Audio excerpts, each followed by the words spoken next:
Welcome back to the fish camp. So the river that you see behind me is the Mississippi River, which is currently badly flooded.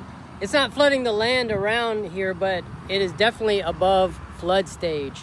So what we're gonna do in this video is I'm gonna talk to you about water and flooding and stuff like that, and how that relates to fishing, because I was gonna title this video why you should care about water, or why fishermen should care about water, but that's kind of generic and it's not a very good title. So basically, in a nutshell, the reason you should care about water levels as fishermen is because you want the right amount of water. That's it. Okay, it is just that simple. You don't want not enough water. We had that 2 summers ago, and then we had crawfish prices go through the roof because the crawfish don't do well when there's a drought, you know, and then the following year they don't have a seed crop for the next batch of crawfish. So if you don't have enough water, that can badly affect fishing. That really affects fishing. And then if you have too much water, as you can see in the background right here, that can affect fishing. How does that affect fishing? How is that different than a drought? It's different because when you have too much water, for salt water, it muddies up the water and it pushes speckled trout out of the bays and into channels and stuff, because they're trying to get away from the freshwater runoff.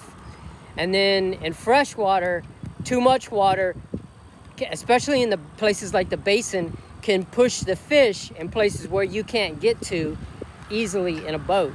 So you might go to a fisherman, and especially in the Chapelai Basin, and you might ask them, how's the fishing? They may say to you, it's been raining a lot. The fish are up in the trees. What do they mean by that? Look behind me. These are not cypress trees, guys. Those are regular trees. They're not supposed to be underwater. That's all usually land right there.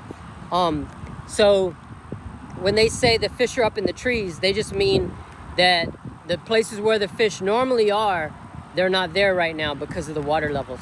All right, so let's continue. Let's look at some other places. This is one spot in Baton Rouge on the levee. I'm right here by LSU, and I'm gonna turn around so you can see briefly. That's LSU behind me back there. But look, we're over here at the levee, and that's the Mississippi behind us. Like I said, I think the normal bank is about 50 feet behind, or at least 50 feet back behind there. So we're gonna stop out at a few other places to see, in the other places, how high the water has gotten.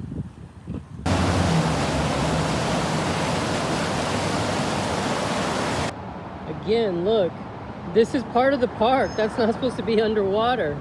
And look over here, same thing. Look, the park usually begins over here, you know, the land. That's all underwater now, guys.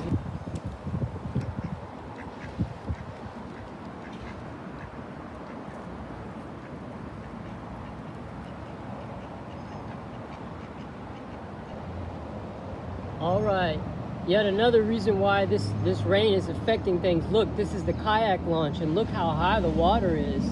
It's pure mud, as you can see. It's so muddy, but look how high the water has come up. It's already passed. Look, it's flooded over here. That looks like a swamp back there. This is part of the park. That's not supposed to be underwater, but look, it looks like a swamp back there because there's been so much rain. The lake behind me on the left here is called the LSU Lakes. And we're gonna get a closer look. All right, as you can see, that's the LSU main lake over there, and I want to show you how bad the flooding is. Look at the water just pouring over into this spillway right here.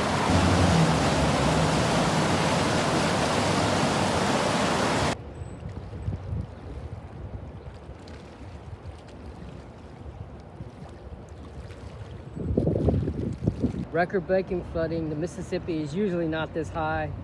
In the Mississippi River, that of course is the Mississippi River Bridge. And look, I'm standing on the levee right here where the train tracks are. This is called a levee, and as you can see, the water wouldn't have to go up too much to come up on the levee with me right here to flood the levee.